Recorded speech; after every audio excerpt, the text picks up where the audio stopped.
Credit markets have had quite a year, moving through a full cycle at a pace we haven't seen in decades. Now that economies have started opening up, investors are wondering what's ahead. I'm sitting down with several Loomis Sayles analysts and portfolio managers to talk about key topics like inflation, the Fed, and global growth, and what the implications are for credit investors. We'll kick off the conversation with Tom Fahey and his views on the global credit cycle. Tom is co-director of our macro strategies here at Loomis. And the macro team, with their models and forward-looking insight, successfully called the changes in the credit cycle during the pandemic. Tom, can you tell us where you think the global credit cycle is headed now? Thanks, Nicole. I think we are firmly in the expansion phase of the credit cycle. We've had incredible monetary and fiscal support during the pandemic that really leaves, in aggregate, the corporate and household sector in pretty good shape. And that should give us a long runway for the expansion phase of the cycle. You mentioned that we did a good job calling the credit cycle during the pandemic. I would highlight that pre-pandemic, we recognized that the valuations weren't that attractive in the credit markets and that the corporate sector was really exhibiting late cycle behavior. And so that allowed us to recommend to reduce risk in portfolios.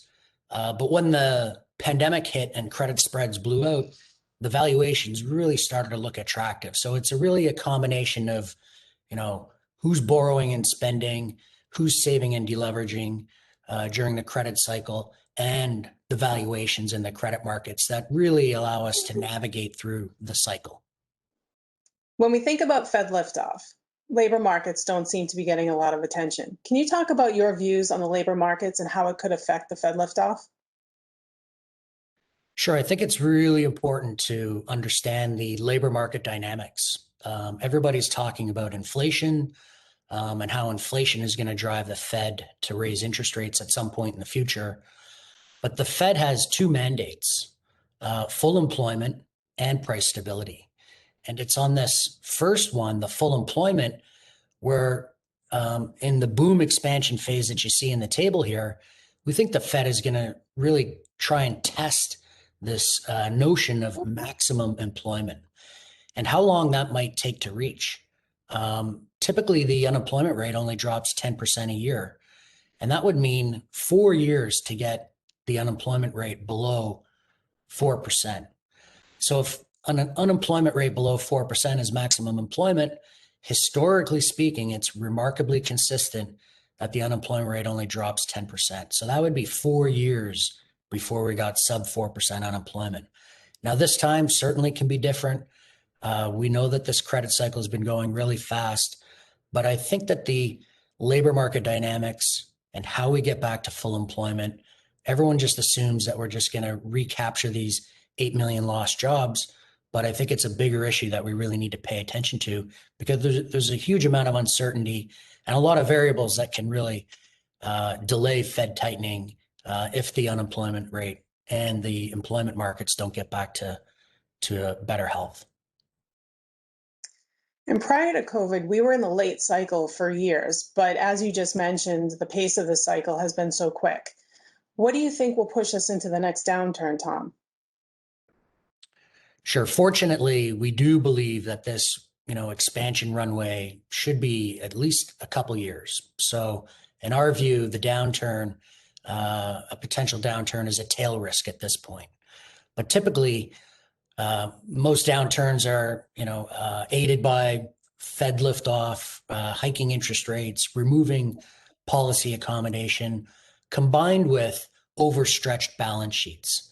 So pre-COVID, the corporate sector was looking, that it had a lot of leverage, that it was exhibiting late cycle dynamics, M&A, leveraging transactions, shareholder-friendly transactions that were not good for the health of the balance sheets.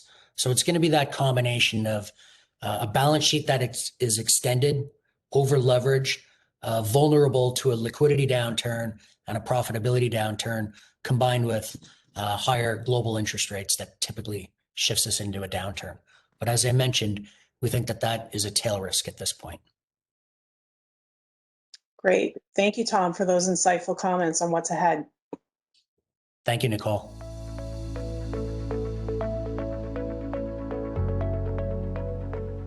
Inflation is something that's top of mind for many of our clients today. To address this key issue, I'm here with Peter Palfrey and Craig Burrell. Peter is a portfolio manager here at Loomis Sayles on our relative return team and co-manages our Core Plus bond strategy. Craig is a senior member of our macro strategies team, where his focus is on U.S. economics and interest rates. Together, we'll discuss inflation dynamics, our expectations, and how these inform Peter's decisions as an investor. Seems like the big question on everyone's minds these days is whether inflation pressure will be transitory or something more permanent. Peter, what are your thoughts on this? Yeah, that is the key question. And we actually got a little bit of a taste of that from the Federal Reserve after their June meeting. Clearly the Fed is hoping to some degree that many of the inflation pressures that we see pushing through the economy right now are transitory. But we actually feel that there are signs that these inflation pressures can persist for a longer time period. So-called sticky inflation is something that all market participants are looking at, and we do feel that if this persists, and especially with the Fed now having a slightly altered reaction function, to targeting inflation at something that's above the historic 2% core PCE number that they've targeted in the past, we do feel that this can be an ongoing risk. And in fact, it is what we consider to be the single largest risk from a portfolio structure standpoint. We're also thinking about how quickly rates will normalize and what the shape of the yield curve will likely be.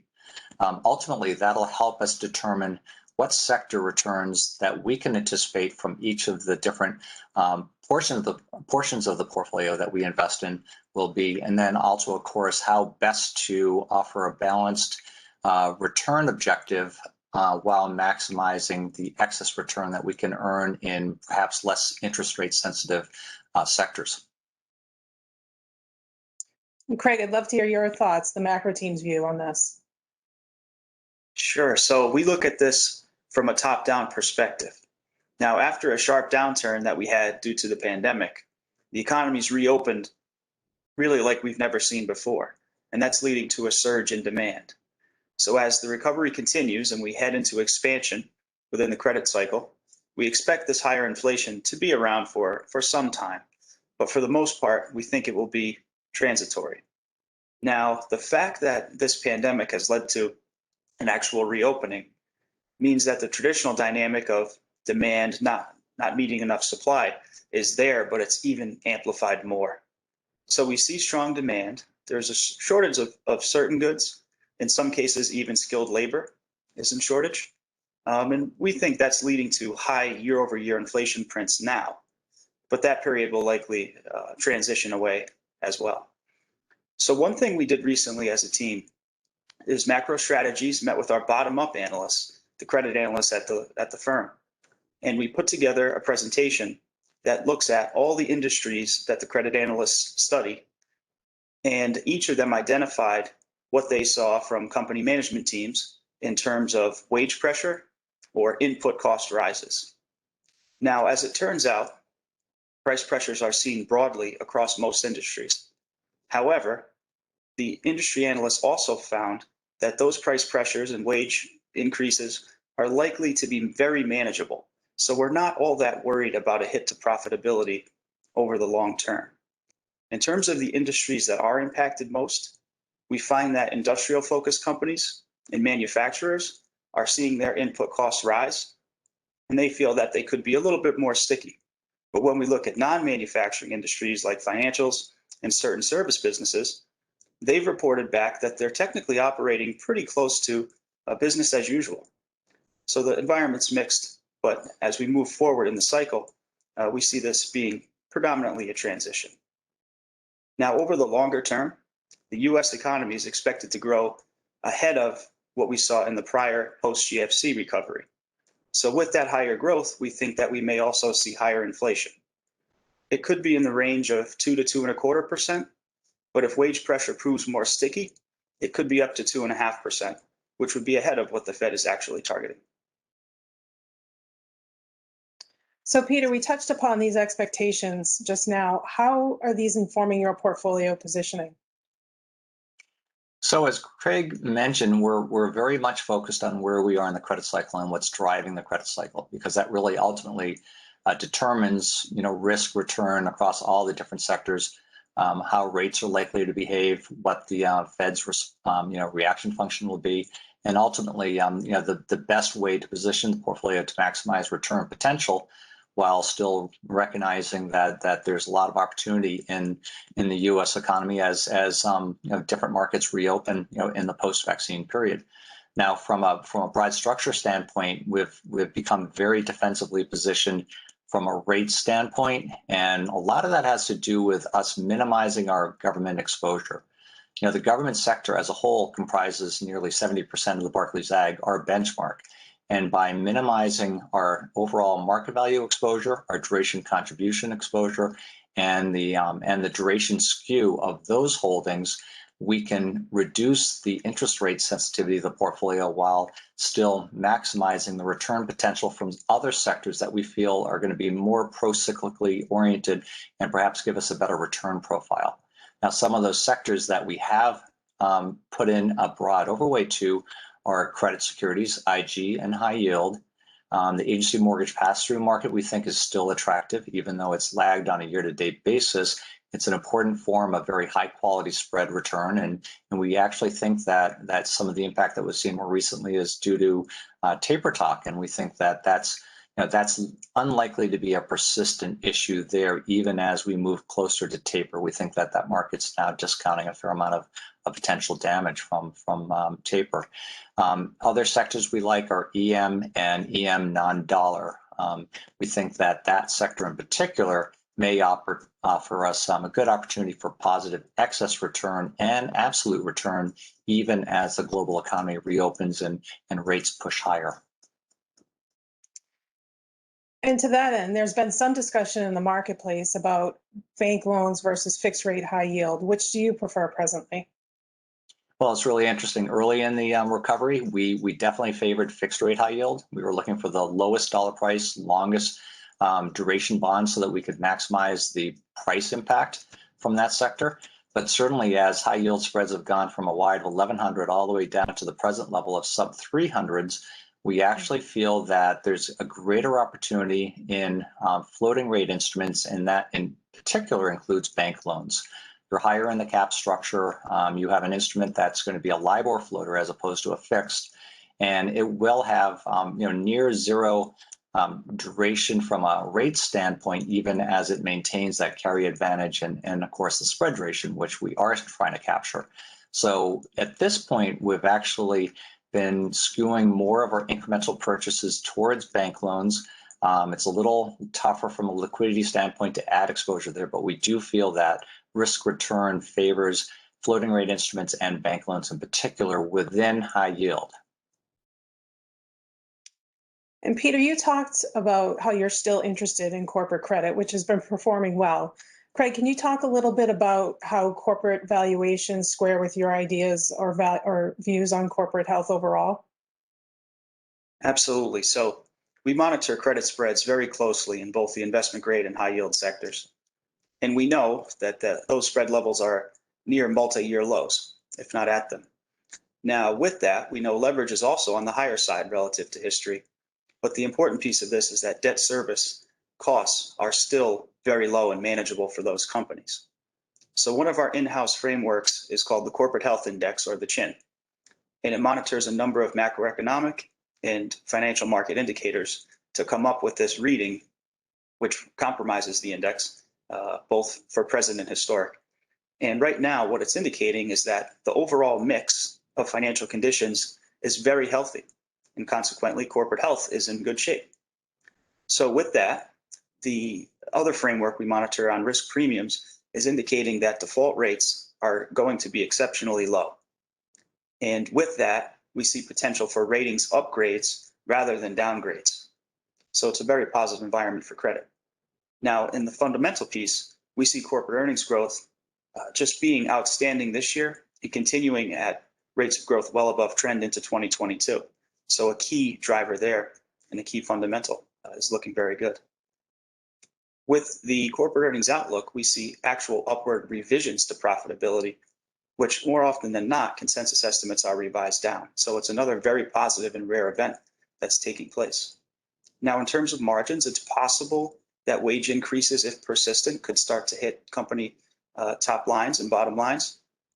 However, we've also heard from the corporate sector that most industries are able to pass along costs to their end users. So another key positive that can keep the cycle progressing. So our framework suggests we should remain comfortable with corporate credit, and current fundamentals and our positive outlook are very favorable for both the corporate sector and for the economy. Great. Well, thank you both for those insights on the portfolio and the economy in general.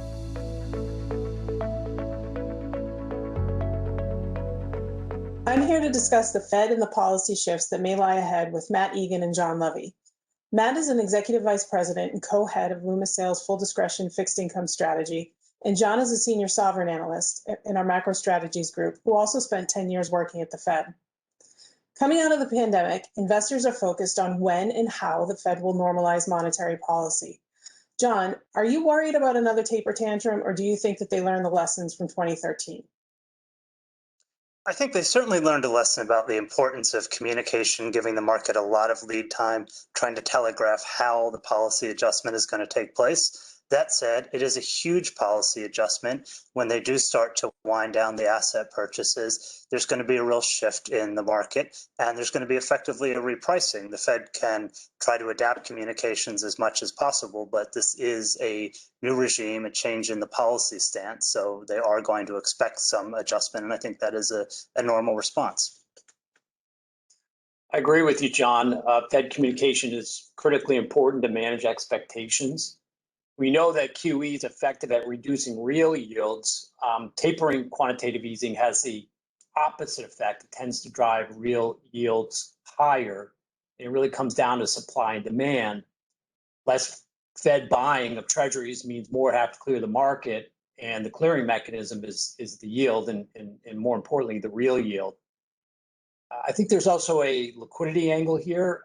Tapering we view as a first step at reducing monetary accommodation, with policy rates following later on. So in that sense, we are really past the peak liquidity that was provided during the crisis. And markets, we all know, live on liquidity. So a tapering Fed will probably usher in more market volatility in the months ahead. And I think we got a taste of that after the Fed shifted its stance, even ever so modestly, at the last meeting.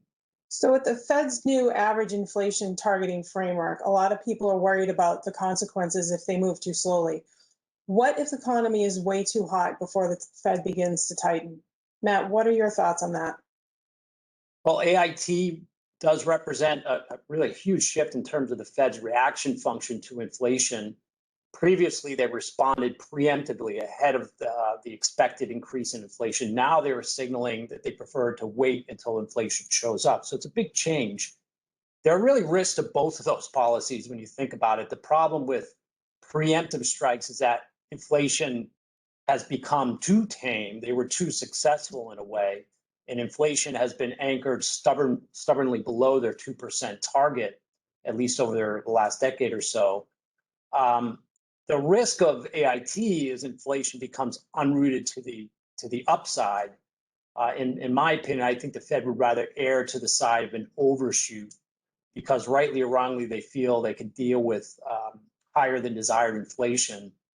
And I think the risk of tightening prematurely is less palatable to them from both an economic and political perspective. What do you think, John? Yeah, I agree, Matt. I think that's right. I think there's a confidence that the tools are always there to tighten. The trick is going to be, how do you project the kind of credibility and communications to let the market know that you have confidence to do that? And we're trying out a whole new framework, and we're trying it amidst a completely unprecedented shock. So there's going to be a real onus on the Fed to tell the market what's happening in terms of inflation, how it understands that, and how and when it's going to take a response, and how that's consistent with its new framework. I think where we are now, the Fed really thinks there's sort of a burden of proof on the data to tell them that the recovery is well entrenched and that they can start to move. But I think there's no question that they're going to face challenges along the way. I mean, just thinking about some of the tools that they used after the last crisis, like the dot plot, maybe areas where they have to adjust how they use that tool and how how they sort of signal to the market when and how they'll move in response to inflation once you move out of the initial phase where it can all be ascribed to reopening. So Matt, as a fixed income investor, how are you thinking about expressing these themes? Yeah, so inflation and yield curve risks are probably the most elevated that I have seen in my career. And they're really coming at a time when traditional benchmarks that a lot of fixed income managers are benched against, fixed income portfolios are benched against, have record long durations and ultra low yields. And so when you take a big step back over the past 30 years, the main risk for fixed income investors has been reinvestment rate risk. The good news is that this may be over. In other words, investing your coupon and principal at lower and lower and lower yields. The challenge we face is how do we preserve principal to get to that higher level of yield? And I think it really begs for an active management style. For one, managing duration simply, maintaining the flexibility to really significantly underweight duration, at least to those traditional indices, makes a lot of sense to me at times. And also the ability to diversify away from securities that have as a dominant risk factor changes or shifts in U.S. Treasury rates underpinning them. And this means going into spread sectors and other types of risk premiums, and that requires a certain skill set in navigating these other types of riskier assets. In thinking about the future of Fed policy, as we think about future shocks, John, how could you see the Fed's reaction changing the next time there's a crisis? I think the Fed has learned an enormous amount about the importance of incorporating a broad range of measures. They were, in a sense, very lucky that they still had some of the 2008 vintage tools that could be used in the early phases of this crisis. So I think the breadth of pieces of the response that they use, I think they're certainly going to remember that it's very important to act very quickly, particularly when there's any risk to market stability or system stability. And I think they're going to understand that there's a vital fiscal component. We see numerous cases throughout this crisis where the Fed has really made vocal the importance of a fiscal response. A number of the new tools that were created in response to the COVID crisis involve both the Fed and the Treasury or other fiscal authorities. So I think that is going to remain a very important part of their considerations going forward. Of course, it will depend on the nature of the shock, but I think those lessons are going to be long lasting. Right. Even now, it does, to me at least, seem to be a tacit agreement between the Fed and the administration. And I look at Bidenomics, for example, and it's really raising the profile of the government's involvement in the economy, clearly aiming to pump up growth, get away from this sort of stagnation that we've seen in the economy, and address some major issues like wage inequality and so on. And I think the Fed can be there to help grease the wheels in a way by keeping the government's borrowing costs low. And we've seen this in the past during past crises, like wars even. And one could argue that the recent crisis that our country have faced, for example, with the pandemic, would require a call for greater coordination. However, I would say that this kind of relationship can only go so far if it does indeed exist. The Fed has to maintain its independence, and its mandate, its dual mandate, is very clear. John, anything else you want to add? I would just emphasize that you have an incredibly important new framework coming into place. This is really sort of untested, and it's being tested with an untested shock. The Fed did not plan for and come up with this framework with COVID in mind. But that said, they are going to utilize it. And I think there's going to be an enormous amount of focus, both within the institution and within the market, on how this thing works and how it's communicated. I think the Fed's well aware of that. It's not to say that there aren't going to be sort of fits and starts as we go forward. In a sense, the Fed is going to be learning by doing, and we're going to be learning by doing how to understand the Fed's reaction function, both as we continue to come out of the COVID shock, but also as we get into future challenges and the Fed continues to operate under a very different framework than it has in the past. Right. Well, thank you very much, both of you, for those comments.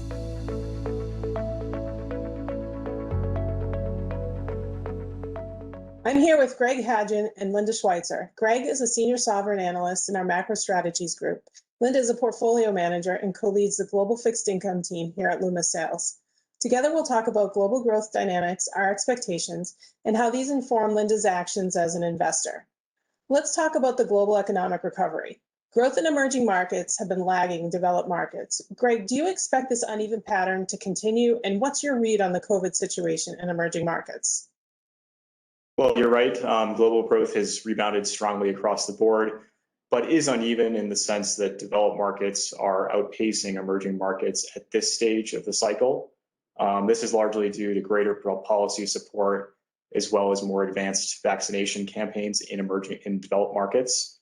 The COVID situation in emerging markets is still quite challenging, though we are seeing some improving trends and stabilization in key countries such as Brazil, India, and Mexico. How things evolve from here, it's going to depend upon the vaccine rollouts, any new variants that are spreading, along with the efficacy of vaccines that are being used in emerging markets.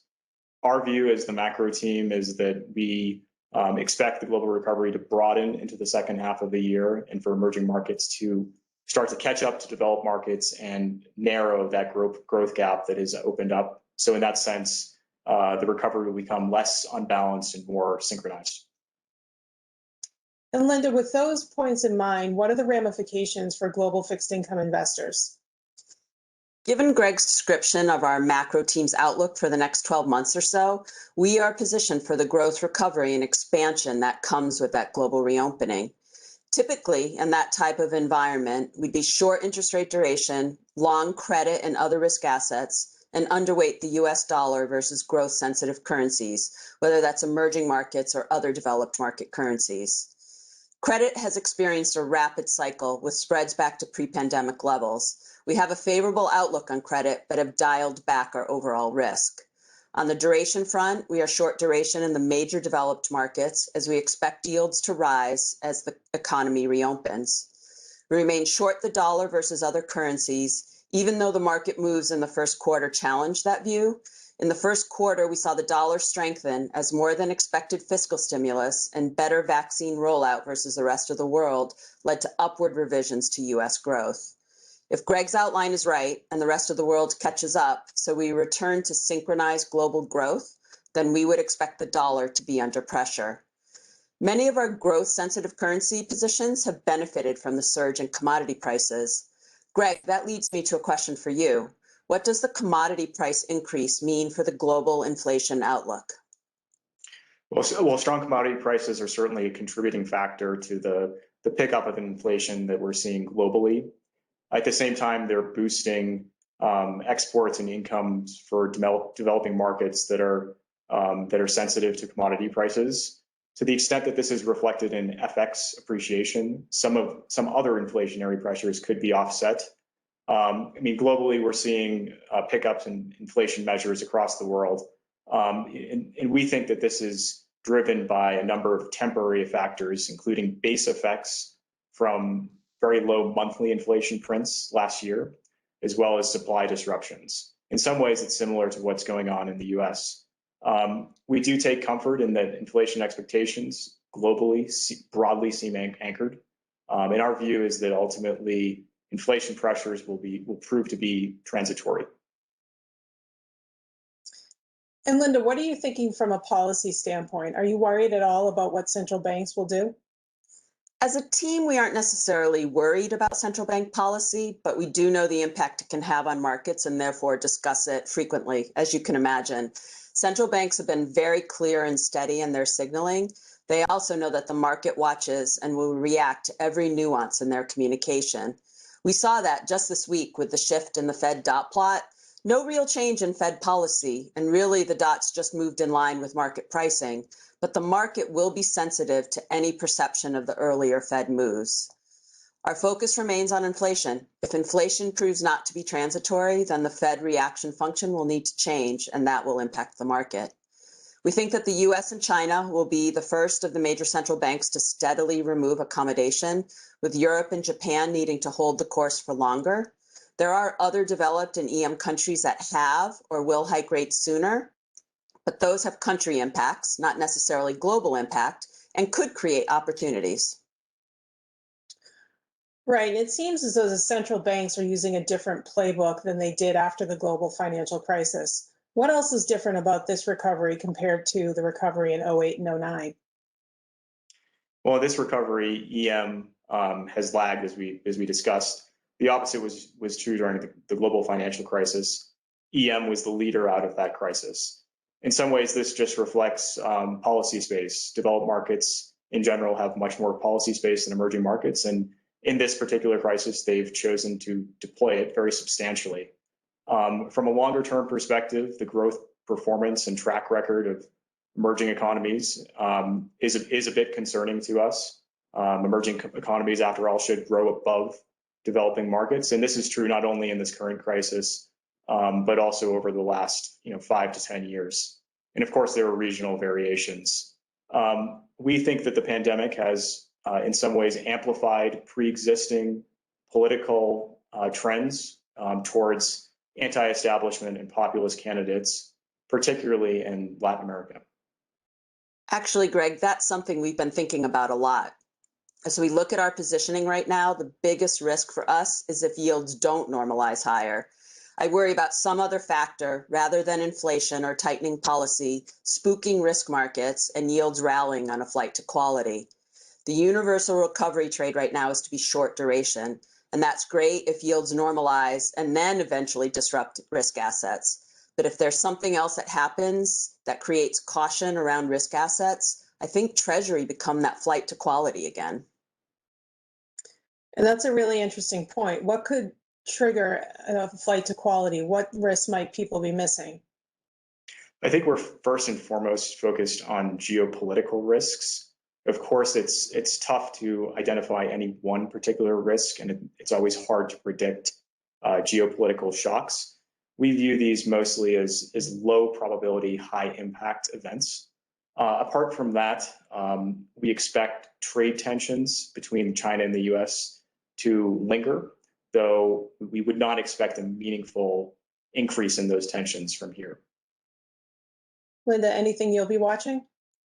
Certainly all of the things Greg just mentioned, particularly the geopolitical developments.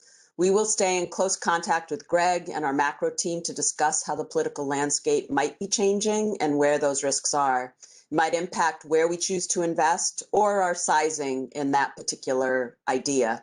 Hopefully, there'll be enough good opportunities out there that we can steer away from those that are most at risk. But as Greg said, political events and outcomes can be so difficult to predict. So we'll just watch events carefully. Thank you both for those comments.